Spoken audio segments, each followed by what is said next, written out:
আজকে আমি আপনাদেরকে দেখাবো যে কিভাবে ব্রোকলি রান্না করবেন। তো এটাকে আমি প্রথমে সিদ্ধ করে পানি ঝরিয়ে নিয়েছি। এরপরে আমি এর ভেতরে দিয়েছি একটা কাঁচামরিচ, রসুন কুচি, সামান্য তেল দিয়ে, অলিভ অয়েল দিয়ে, আর লবণ, গোলমরিচের গুঁড়ো। এখন এটাকে আমি একটু ভেজে নিব। আপনারা চাইলে বাংলাদেশে অন্যান্য মশলাও দিতে পারেন। তা আমি এখন এটাকে ভেজে পানিটা ভালো করে শুকিয়ে একটু ভাজি ভাজি করে নিব।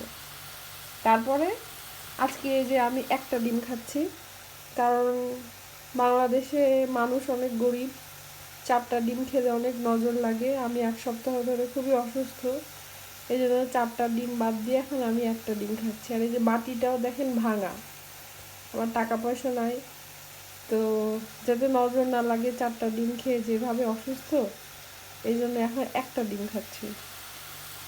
দোয়া করবেন যাতে আমি তাড়াতাড়ি সুস্থ হই এবং টাকা পয়সা কিছু আল্লাহ দেয়। Thank you.